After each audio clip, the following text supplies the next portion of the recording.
1597년 선조는 자신의 명령을 따르지 않은 이순신 장군을 타직하고 한양으로 압송한다. 이후 삼도수군 통제사가 된 원균 장군은 조선수군을 이끌고 실천량 해전을 벌인다. 하지만 일본군의 유인전술에 말려든 조선수군은 칠천량에서 거의 전멸하게 된다. 이후 백의 종군을 통해 조선수군을 수습한 이순신 장군은 명량에서 물러설 수 없는 결전을 준비하게 되는데, 뉴스멘터리 전쟁과 사람에서는 조선을 지탱한 명량대첩에 대해 자세히 알아본다. 전쟁 없는 세상을 꿈꾸기에 전쟁을 연구합니다. 안녕하세요. 뉴스멘터리 전쟁과 사람 허준입니다. 안녕하세요. 강민채입니다. 1592년 임진왜란이 발발했고요. 왜군은 압도적인 병력을 앞세워서 조선 땅을 짓밟았습니다. 하지만 우리에겐 이순신 장군과 조선의 수군이 있었습니다. 한산도 앞바다에서 한산 대첩을 대승을 거두면서 드디어 방어에 나섰습니다. 네, 근데 여기서 끝나지 않습니다. 오늘 저희가 다뤄볼 두 번째 이야기는 명량 대첩인데요. 명량에서 일어난 이 해전을 이해하기 위해서는 그 앞선 사건들을 먼저 이해할 필요가 있습니다. 우선 한산해전을 승리로 이끈 이순신 장군에게 선조가 아주 큰 상을 내렸었죠. 이순신을 삼도수군 통제사로 임명을 합니다. 근데 이때 원래 전라좌도수군 절도사였잖아요. 네. 그 직책을 유지하면서 통제사를 겸임하게 합니다. 왜냐하면 통제사만 하게 되면 요즘 말로 사령관이 되고 실병력이 없게 돼요. 야전지를 못하게 되니까 전라좌도수군을 그대로 거느리면서 삼도수군 통제사가 되는 거죠. 그런데 이 삼도수군 통제사가 왜 중요하냐면 이때까지는 이렇게 삼도의 병력을 총괄하는 상설직이 없었어요. 엄청난 거죠. 그전에도 통제사가 있긴 있는데 그건 임시직으로 주지 이렇게 전임직으로 준 거는 조선 최초입니다.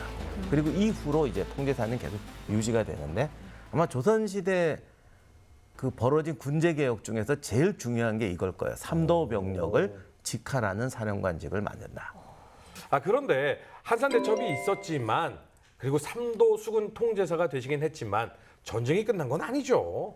사실 93년부터 정유대란 나는 97년까지 꽤 긴 이야기가 있는데 간단히 말하면 명의 참전을 했어요.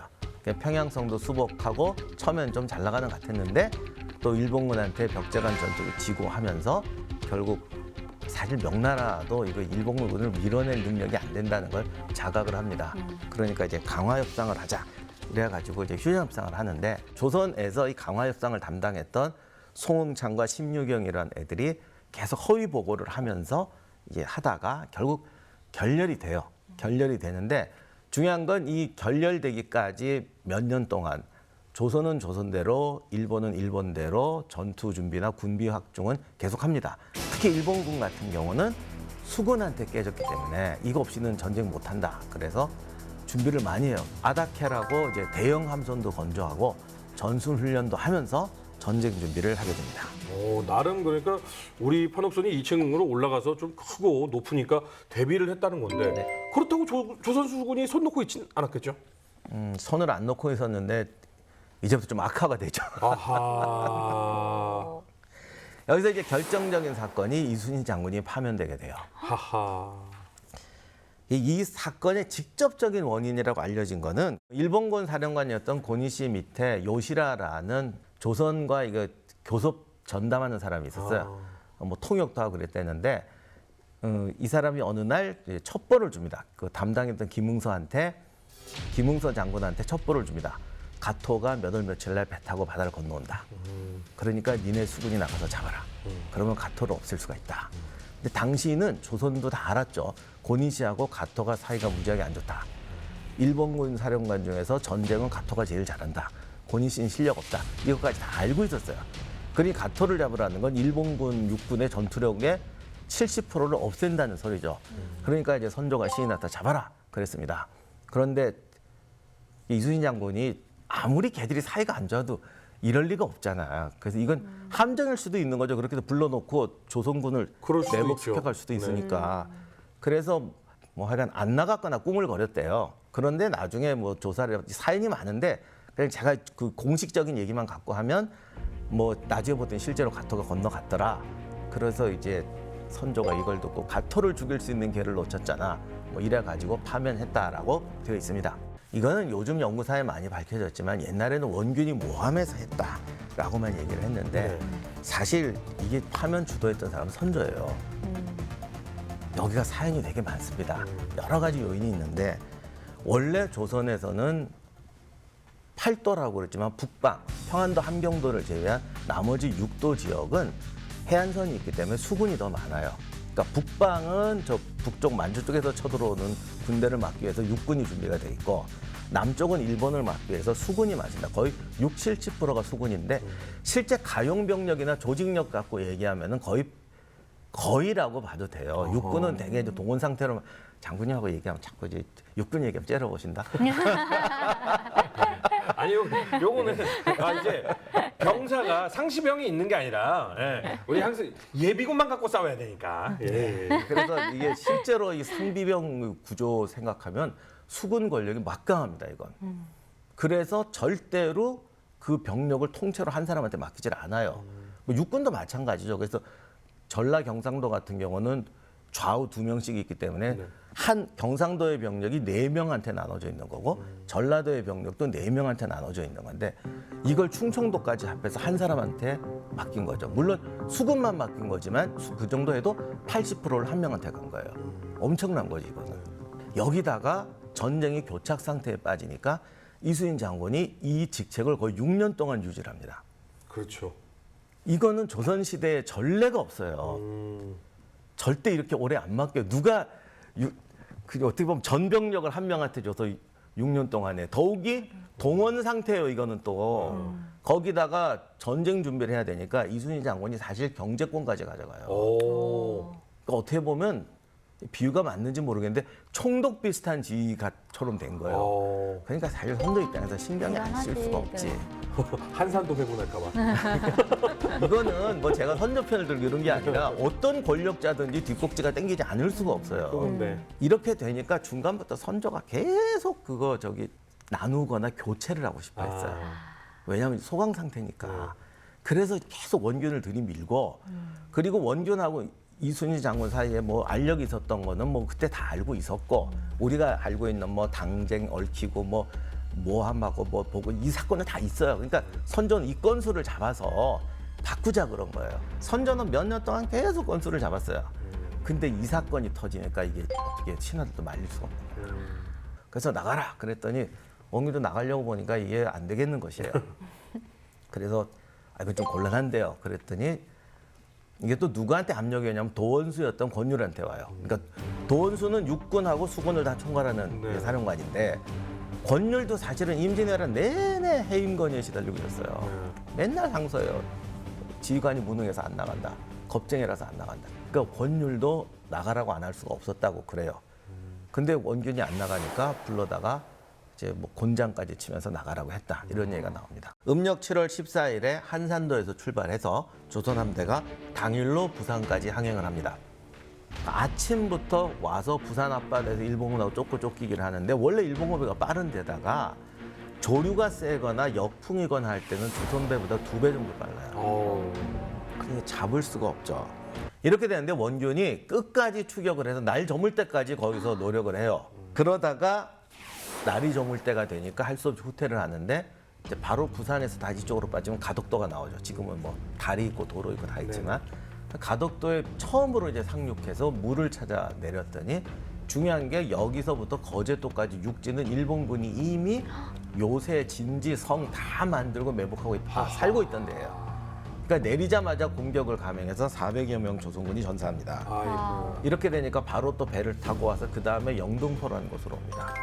그 영등포는 지금도 그 임진왜란 그 조선시대 수군 기지나 일본이 쌓았던 성까지도 흔적들이 남아 있어요.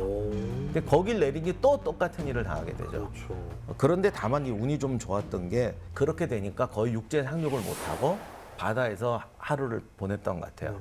근데 세상이 참 희한한 게 그 날씨가 나쁜 게 14일 날 조선군의 악몽이었는데 이게 이제 더 나빠지면 15일 날 비가 오기 시작해요. 이렇게 되니까 이게 다행이 돼가지고 일본 함대가 추격을 못합니다. 그래서 요 틈에 좀 빠져나오는데 지도를 보시면 가덕도에서 7천량까지 얼마 안 되는데 간신히 하루 종일 해서 7천량까지 오게 돼요. 그 칠천량의 이제 지명에 보면 량이라고 돼 있지 네네. 않습니까? 그러니까 견내량, 뭐 칠천량, 네. 량자가 고대 문자로 이야기하면 대문, 네, 입구 아. 이런 뜻이랍니다. 네네. 그래서 결국은 이제 저기 지도에 보시면은 거제 섬이 이렇게 있고 서북 쪽에 위치한 작은 섬이 이제 칠천도가 되는 거죠. 네. 그래서 거제섬과 저 칠천도 사이에 흐르는 그 해협, 좁은 해협, 그게 이제 칠천양인 겁니다. 저희가 한산해전에서 했던 그 견내량 거제대교가 740m거든요. 네. 그러니까 견내량보다 조금 더 좁다고 보면 됩니다. 한 2분의 1 크기로 좁은 조 해협에 결국은 전투가 있었고, 더 구체적으로 보면은 저 칠천도에 우측에 보시면 이렇게 물 안 해변이라고 되어 있는 데가 있습니다. 네. 안에 해안선이 가다가 쏙 들어가 있지 않습니까? 네네. 그러니까 좌우측은 이제 이렇게 육지고, 그러니까 안에 쏙 들어가 있으니까 일단 네. 아늑한 느낌은 있죠. 네네. 당시에 비바람이 치고 하니까 일단 그쪽으로 들어간 거는 뭐 당연히 필요하다고 봤는데, 네. 문제는 이제 동쪽과 서쪽 좌우측이 사실은 관측이 안 되는 겁니다. 적이 접근하더라도 아늑한 곳이긴 하나 대신에 네. 그런 단점이 있는 거죠. 네. 그래서 결국은 이제 이런 과정에서 조 안에서 주둔하면서 야간에 결국은 이제 일본군의 기습이 시작되는 이런 상황이 되는 걸로 확인이 됩니다. 아니 참 내용을 보면 이순신 장군이 한산 대첩을 이루었을 때 참 일본군들을 잘 유인해서 공격했던 그 방법과 참 유사한데 네. 아니 이걸 왜 몰랐지? 불과 몇 년 지났다고 원균 장군이 똑같이 당하는 건 너무 답답한 일 아닙니까? 근데 여기서 이제 답답한 게 당시 경상수사였던 배설이 여기는 위험하니까 머무르면 안 된다. 또 왜 그러냐면 육지는 다 일본군이었어요. 그러니까요. 그러니 여기는 안 된다라고 얘기를 했는데 뭐 그냥 쉬어야 된다 그랬대요. 나 멀미 나서 안 되겠어. 나 이렇게 된. 근데 다시 병사들이 탈진한 건 맞아요. 근데 중요한 건 롬멜도 말했지만 죽느냐 힘드냐 상황에서는 힘든 걸 택해야 돼요. 그렇죠. 죽더라도 가다가 죽어야 돼요. 그렇죠. 그런데 아무튼 여기다 정박을 해버립니다. 문제는 전쟁에서 정말 중요한 거는 보초를 세우는 게 문제가 아니라 보초가 안 자게 하는 거예요. 이 시스템이 중요하거든요. 그런데 더 중요한 건 일본군은 산에서 다 보고 있다는 거지. 그래서 밤에 얘들이 작은 배로 살살 몰고 들어와서 조는지 안 조는지 탐지를 합니다. 근데 보니까 확실히 자고 있는 거예요. 그래서 작은 배로 들어와서 복병선은 습격해버리고 함대가 양쪽에서 몰려서 양쪽을 봉쇄해버리고 공격을 시작합니다. 공격이 시작돼서 원균이 눈을 떴더니 벌써 그 복병선은 불타고 있더라. 그리고 조선함대는 응전 준비가 안 돼 있으니까 이제 그냥 참사를 당하는데 전라우수사였던 이혁기도 이때 싸우다가 뭐 배에서 투신해서 죽었다 그러고, 그리고 원균도 뭐 설이 여러 가지가 있는데 일단 육지로 내려서 도망가다가 뭐 소나무 아래서 죽었다라는 설도 있고, 당시 보고에는 도망쳐서 진주로 도망가 숨었다 뭐 이런 얘기도 있었다고 하는데 아마 전사한 게 맞는 것 같아요. 자, 그런데 지금 여러 장수들이 사망을 했는데 아까 안 됩니다. 이곳은 안 됩니다. 반대했던 배설 장군 얘기가 없네요. 배설은 처음부터 반대를 했기 때문에 병사들을 쉬게 안 하고 배에서 대기를 시켰답니다. 오. 그러니까 배설 휘하의 배가 12척이었던 것 같아요. 그래서 전투가 시작되자마자 12척을 데리고 탈출합니다. 아. 그래서 한산도로 와서 한산도에 있던 주민들을 태우고 거기는 무기나 군량을 태우고 뒤로 빠져나옵니다. 그래서 뭐 비겁해서 도망쳤는지 작전상 후퇴였는지는 우리가 여기서 판단할 수는 없고, 다만 조선시대에는 작전상 후퇴라는 개념이 없어요. 무조건 도망했다고 기록을 해놔요. 확실한 건 그거네요. 거기에서 어떻게 작전을 짰는 게 유리한지는 모르겠지만 이때 이 12척 갖고 도망치지 않았으면 12척도 명량은 없는 거네요. 칠전량 해전에서의 참패가 어떤 영향을 끼치게 되나요? 예, 조선왕조실록에도 이렇게 나와 있습니다. 한산에서 이렇게 표현, 칠천량 해전을 이야기하죠. 한산에서 한 번 패하니 호남이 함몰되었고 호남이 함몰되니 나라가 어찌할 수 없는 상황에 이르렀다, 이렇게 나와 있습니다. 그러니까 칠천량 해전이 있고 나서 이제 일본의 침공 방향을 보면은 이제 드디어 호남을 이제 공략하기 시작하는 거죠. 그래서 이제 좌군, 우군 두 갈래 길로에서 공격에 들어가는데요. 좌군은 지금 이제 그 원래 소백산맥을 보면은 영남과 호남을 가르는 이제 주요 통로가 한 4가지가 있습니다. 맨 남쪽 통로가 하동을 거쳐서 구례를 거쳐서 남원으로 들어가는 통로입니다. 이게 이제 좌군의 진격 방향입니다. 그래서 한 여기 5만 정도의 병력이 이제 진군에 들어가면서 남원 전투가 결국은 추석날 8월 13일부터 16일 âm력으로 그러니까 추석날 남원 전투가 있습니다. 그리고 남원 전투에서 조명연합군 병력 한 4,000명과 군민 한 6,000명 전멸을 합니다. 그리고 그래서 만인의총이라고 있지 않습니까, 현재도. 근데 우군은 어디로 가냐면 지금 이제 영호남을 가르는 중에 60령이라고 하는 그 고개가 있는데요. 그게 황석산성이라고 있습니다. 거기 황석산성을 격파하고 전주로 바로 들어갑니다. 그래서 좌군과 우군이 8월 26일 날 전주에 합류합니다. 병력이 자그마치 11만 명이었습니다. 그리고 이제 천안을 거쳐서 위로 올라오는 거죠. 그래서 그 선봉대가 이제 명나라 군하고 딱 조우하는 시점이 9월 7일 날 직산 전투였습니다. 그래서 선봉대가 딱 조우해서 전투가 벌어졌는데 일단은 그때 결과는 명나라 군이 좀 우세했습니다. 그래서 일본군 입장에서 보면 8월 7일 직산 전투 이후에 수군의 이제 진출을 기다리고 있는 상황인 것으로 판단이 됩니다. 일부 기록에는 뭐 직산 전투 이후에 안성이라든가 뭐 일부 지역에 더 올라왔다는 기록이 있는데 그것은 아마 정찰 때 정도 수준이었고요. 직산 전투 이후에 이제 수군이 올라오면은 완전히 이제 한성으로 간다, 갈 수 있다. 뭐 이런 어떤 상황 판단을 하면서 수군의 진출을 기다리고 있는 상황이 9월 초에 상황인 걸로 그렇게 판단이 됩니다. 하지만 여러분 이렇게 답답하지만 역사가 스포일러라고 저희는 이미 알고 있지 않습니까? 이순신 장군이 고요만큼 남은 7,000량에서 그 12척 갖고 도망 나온 그걸 가지고 무슨 일이 일어나는지 알고 있지 않습니까? 그 얘기를 시작해 보겠습니다. 다음 이야기. 7,000량 대전에서 전멸한 조선 수군은 배설 장군이 피하 12척만 간신히 살아남고 귀환한다.